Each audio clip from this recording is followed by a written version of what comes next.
All right, well, good evening, everyone. My name is Sam Gabrail. I'm the sales engineer for Sysdig, based out of Toronto, covering Eastern Canada. And as Dan mentioned, we're going to talk about Falco container security, basically, with Falco and where that came from. So our agenda for today, we're going to talk about Falco. What is it? Look at the architecture, and then give you a little bit of a demo. All right, so what's Falco? So it is an open source runtime behavioral policy engine, if you will, for containers.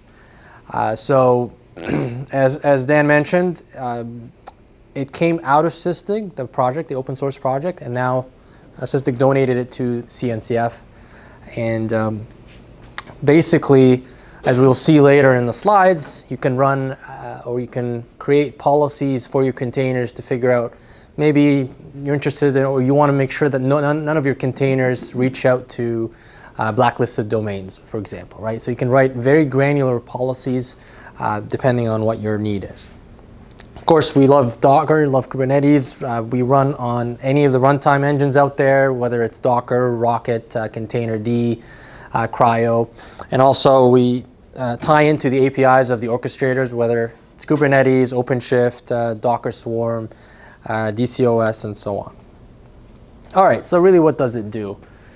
So you can install it in a number of ways. One way, you can just install it as a Linux program and go nuts just on the Linux kernel itself. But you can also install it as a container in a Linux environment, or as a daemon set in Kubernetes, and you'll see that in the demo. So a quick example. Exception for tonight. A religious thing. Who in the room likes Kubernetes? Ooh, it's okay.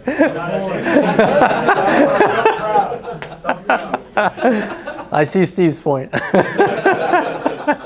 know the community. It's my job. Cool.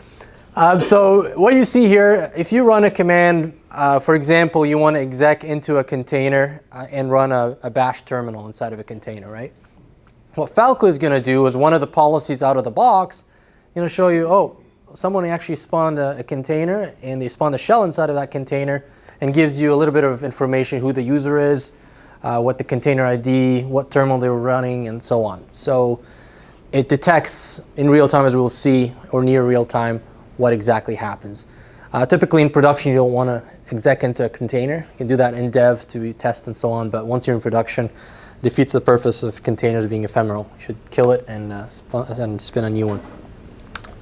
How does Falco do it? So the real secret sauce, if you will, is actually in the instrumentation at the kernel level. So you can instrument as a kernel module or as an eBPF program. And that way, you can see if you have some containers running in your environment, they go through here. You can see the system calls that are traversing the kernel. We capture that, and it goes and gets filtered and goes all the way up the stack to a rule engine, which is Falco, and you can write rules against that. So what do rules really look like? Here's an example of that terminal shell and container rule that we just saw earlier. This is all built in YAML, right? Who likes YAML? Okay, slightly better. So for example, you give it a name, right? This is the name of the rule. You give it a description, pretty simple. Here's where the power is. So you give it a condition. In this case, you spin a process, respond process. Container is true because this is terminal shell inside of a container. And there's a TTY. It's not 0. And you enter through a container entry point. And then you can specify an output that becomes visible to people as this gets triggered. So we make available some variables here, like the username, the container info, and so on that you saw earlier in the example, priority tags, and so on. Okay, Falco and Kubernetes. In a Kubernetes cluster like this, you would deploy Falco typically as a daemon set, and it will deploy the Falco agent on all hosts in your cluster automatically, so you're good to go. And now, one key thing is the ability to tie into the Kubernetes API. So looking at system calls in isolation is okay, but doesn't really give you context. The ability to tap into the API of Kubernetes, that gives you the context. For example, if this Nginx container is misbehaving, right, you want to know what namespace does it belong to, what cluster does it belong to, which deployment, and so on. So that's the context that you get from Kubernetes. So here's also, in addition to the system calls that we're looking at, we can actually look at the Kubernetes audit events.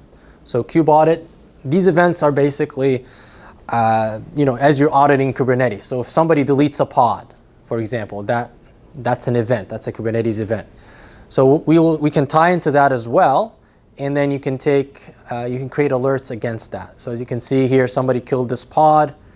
The Kubernetes audit event will fire here. We tie into the API, and we can see that as a webhook. And then from here, the rule engine, fires, and you can create an alert from that. Okay, Falco is a building block. What else can you do with Falco? All right, so once you've triggered these rules or triggered against an alert, you can, of course, as we'll see in the demo, push that as a standard output, or you can push it as a syslog or a file or a shell, and then maybe display it on an EFK stack, for example. So in this case, you can look at all your Falco events on a Kibana dashboard and use it that way. Of course, you can also use the commercial side, Sysdig, which we call Sysdig Secure. Well, you have all the dashboards in place and so on. So, invitation to join the community if you want to contribute. Look at our GitHub repo up there, Falco Security /Falco, and try it for yourself. Now, for the demo, what we'll do, I'm going to take the role of a hacker, basically, right? And we'll see, I'm going to run a few commands, and we'll see in real time how Falco is detecting those commands. Is anybody familiar with the MITRE attack framework? Are you familiar with it? So it's kind of a framework that shows like what an attack vector would look for. We're seeing a lot of large institutions use it as a basis for like how attacks are coming in, like touching certain files, suspicious network tools. So we based these rules, and what was great is the community actually contributed and added a bunch of rule sets to the kind of our standard offerings, and then we integrated it into the tool. So it's kind of cool. If you guys don't have a basis for attack vectors, this is probably super useful for you. You already take advantage of having these all out of the box. Yeah, no, exactly. And you can see the links here. There's the link for the MITRE attack matrix. And then there's also a link for a blog post that Sysdig wrote around Falco and how to use Falco for looking at the MITRE attack matrix. So in this example, I'm going to run 5 commands. Basically, privilege escalation. I'm going to launch a privilege container, right? So that will fire an alert. I'm going to execute something, run a terminal shell inside of that container. That will run an alert as well. Then I'm going to run nmap inside of that container just to kind of figure out what's inside that network. So that's a discovery. Then credential access. I'm going to go and search for private keys inside that container. Of course, I baked all that inside that container, so you'll see what we get. And then defense evasion, basically I'm going to go and delete the bash history to cover my tracks after I'm done, right? Any questions so far before we move into the demo? Steve? Is this some weird version of Craigslist, or is this like what MITRE was? That's basically the MITRE attack matrix. Okay. Couldn't stuff it in. Yeah. So each column of these, you like it? If you click on the link, which I'm sure we're going to share the slides, you'll get to the exact. Yeah. Basically, that's like they wrote like 800 of we just did the ones that are the top 10 in each of the categories that are there. That's why it's an eye chart, right? So cool. Yeah. In the column heads, you can see that. Well, you can't see, but initial access. I can't even see persistence or privilege escalation and so on, right? And under each one of those columns, I did have laser eye surgery, but I think I need to get an update. Cool. All right. So let's exit this. Let's go in here. It's a bit bigger. Okay, is this big enough? Can you guys see okay? Yeah? Okay, cool. Now, what I'm going to do, I split the screen here. So at the bottom, I'm going to run the commands.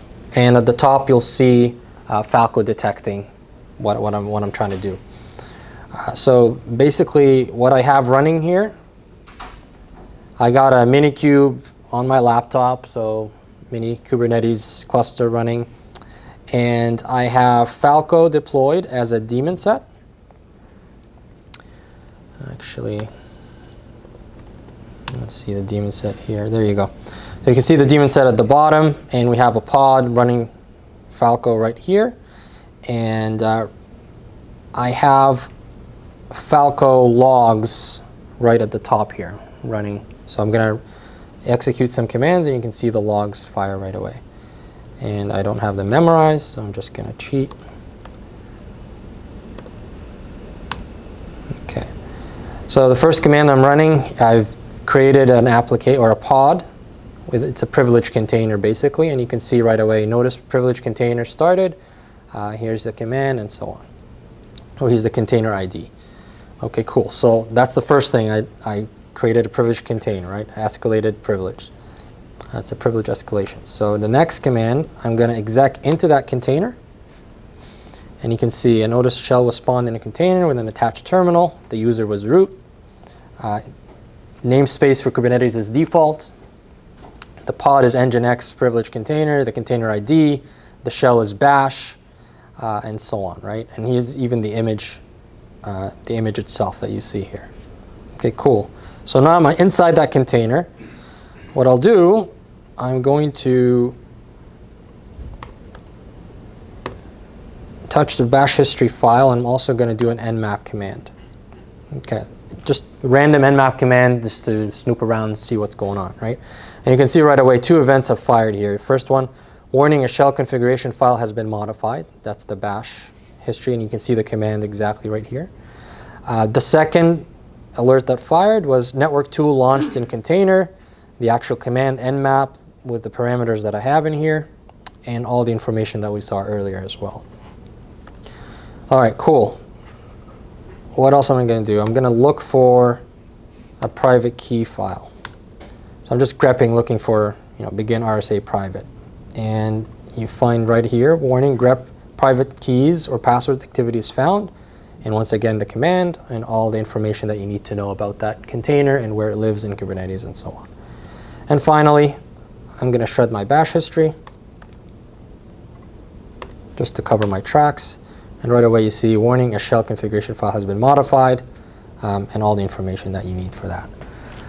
That's pretty much it, right? So you can see how fast it is as I'm running commands, and you can see the alerts fire at the same time. But the key thing to remember out of all this is that Falco is instrumented at the kernel, right? So it's very low level, and you can see everything that's running. And again, it doesn't need to be Kubernetes. This could be running in Docker, pure Docker. It could be just running on a Linux host with nothing else, right? You'll see the exact same thing. So again, the heritage is Wireshark. That's where we came from. And yeah, hopefully that was helpful. I think I'm under 15 minutes.